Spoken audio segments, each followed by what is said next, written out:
Hi everyone, I'm Steven, and today I'm using cardboard and an old pen to make DIY Spider-Man web shooters from the movie Far From Home. If you're curious, please subscribe, like this video, and let's get to it! To start off, I'm just using my hand and wrist to sketch out the general shape onto poster board. I keep sketching and taping pieces together until I cobbled together a shape that I liked. And don't worry, I made a template so anyone who's watching can also make these web shooters at home with the finalized shapes. Anyway, this shape is the base for the web shooters, so it was now time for me to start on the first layer of the details. I traced the little finger button portion again, and then this time I made it a little bit smaller, so I would glue it on top of the base layer just to give it an added layer of detail. For the details that run along the wristband of the web shooter, I traced the strap onto some poster board, cut it down to size, and then drew in the shapes. The wristband has 5 boxes with a curved design that looks kinda carved into it. I'd also like to point out that the top edge of the wristband layer should have a wave-like edge, which is probably done to mimic a spider web. When I did that, I realized the web shooter should be a little bit longer down my forearm, so I backtracked a little bit and just taped on another piece of cereal box cardboard to make the template piece a little bit bigger. The web shooter should be thicker than cereal box cardboard, so in order to solve that problem, I just cut out and glued together 2 of the base layers and then 2 of the wrist layers. Doubling it up not only makes the layers thicker, but it also helps keep them a little bit stronger and prevent them from ripping. When those layers are glued together, I cut out the wristband design piece by piece and then glued each piece on. I only did 1 layer of these designs instead of doubling it up like the other 2 sections that I just finished. The reason I built it like this is because the different layers will make the web shooters visually interesting and look less like cardboard.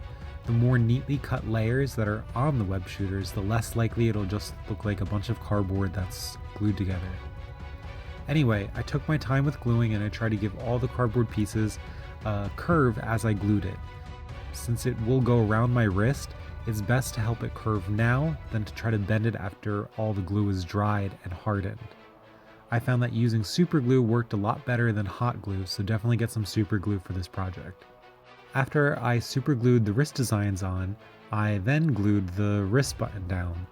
To help give the bottom of it just a little bit of a lift, I used a small piece of corrugated cardboard that was cut to fit it in order to just bump it up. I then cut out a bigger piece to cover up the ends of this little finger button.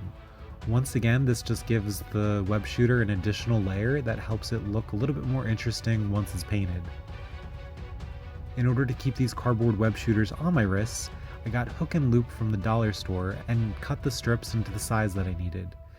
The strips were self-adhesive, but I was still able to move them around until I got it positioned in the exact spot that I wanted. This is what they look on like right now. Okay, so now I need to figure out how to build up the section of the web shooters that run down the forearm. I decided to build a little makeshift box out of more cereal box cardboard. This took a couple tries until I got something that I liked, but I was patient and it ended up working out. In the pictures, the bottom of the web shooter looks curved, so I just drew out a little shape to make a little curved box for the bottom half of the web shooter. This time around I used hot glue to glue it into place. Just a reminder, all these shapes are included on the template that I link to in the description of this video. I'll also go over everything in the second half of this video when I make the second web shooter with that template. Anyway, for the nozzle that would shoot out webs on the actual prop, I just took an old pen and cut off the top. I know they have big fat pens that have chrome caps out there, but I decided to just use what I have and make it work instead of going and buying a shiny pen. Anyway, I snipped it off and I just wrapped some paper around it to make it a little bit thicker so it was easier for me to glue on. You probably won't need to do this if you use a thicker pen, but I just wanted to explain what I did. I decided to add a little curved piece of cardboard to help hide the bottom portion of the pen, so it looks like this. Okay, so you might have been wondering why there's a hole in the middle of the box. That's because that's where Spider-Man's web cartridges will go. I first took some scrap corrugated cardboard and glued 2 little rectangles on top of each other inside the box so it looks like this. These shapes aren't on the template because they're literally just scraps. So after that, I cut out 6 rectangles from the cereal box cardboard and glued 4 of them on top of each other. The 5th one I cut in half and glued on top so it looks like there's 2 separate pieces. I then added a very small piece of cereal box cardboard about a third of the way up the cartridge. Then I took the sixth rectangle, cut it in half, and then glued it, lining up that tiny piece of cardboard at the top of this strip. Once dried, you can slide them right in and it'll rest right on top of that scrap corrugated cardboard. To take it out, you just push down on that little raised up section and it pops right out. After the cartridges were glued together, I was basically done with the first web shooter, but I decided to add a little design on the side of the box just to make it a little bit more visually interesting. I just sketched out the design, then traced it onto some cereal box cardboard, cut it out, and super glued it on. I then added a very thin strip of cardboard to cover the seam where this design meets the box. This thin strip isn't on the template because it was a little bit too thin for me to actually trace. But with that glued in place, the first web shooter is done. Okay, with the first one done, now I'm going to briefly go through the steps on how to use the template I made in order to make the DIY cardboard web shooters for yourself. Everything is cereal box cardboard unless otherwise specified. First, cut out 2 of the base layers, glue them together. Then cut out and glue 2 of the wrist layers. Glue the doubled up wrist layer onto the base layer. Once again, it's easiest to glue together if you curve them now rather than later, and use super glue. Cut out the button designs. The shorter piece that looks like a U should be cut from the corrugated cardboard, and the longer piece will just be cereal box cardboard. Glue these together and then glue them onto the base layer. Cut out the wrist designs and glue them onto the wrist. Cut the hook and loop, aka Velcro, to the size that you want and stick onto the base layer so that you can close it comfortably around your wrist. Cut out and glue on the layer that you want to build your box off of. Cut out the box, bend the sides down, and carefully position it into the middle of the piece that goes down your forearm. Hot glue it on, as well as the little curved end piece that you also bent and glued. For the cartridge, glue 4 of the big rectangles on top of each other. Then glue 2 of the thinner rectangles on top of that with a little gap in between them. Glue a very small scrap of cereal box cardboard about 1/3 of the way down. Then glue on the remaining 2 thinner rectangles using that tiny piece as the top. Trim the bottom of these so they fit in the hole in the box.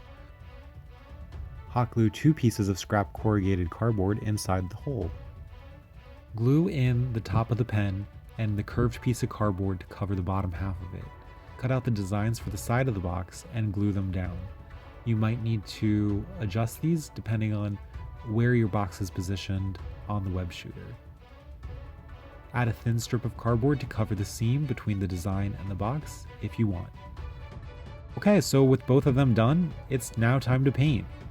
I gave everything 2 coats of black craft paint, then I mixed together some black craft paint with some metallic silver craft paint in order to paint on some of the design work so the designs would be a little bit more noticeable. I'll finish it up by painting the cartridges red and the pen caps in silver. Let me do that and I'll be back with the finished product.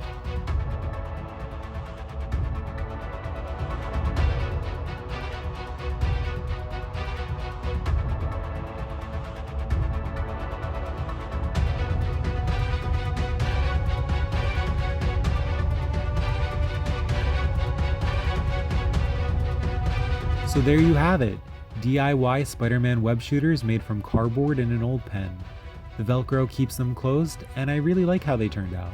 The different layers in the paint job almost makes it look like metal, and I like how the cartridges can pop out. I think it makes it more fun to play with when you can interact with your prop. Oh, and I hope everyone likes the template. It was my first time drawing one out, and I made it because a viewer requested the template in my last video. Anyway, please let me know what you think in the comments below, and if you liked having a template to use. I'd love to hear from everyone. I'd also love it if you would subscribe to my channel and like this video. Thanks for watching, and talk to you soon, everyone. Bye-bye. Pew pew pew, Spider-Man!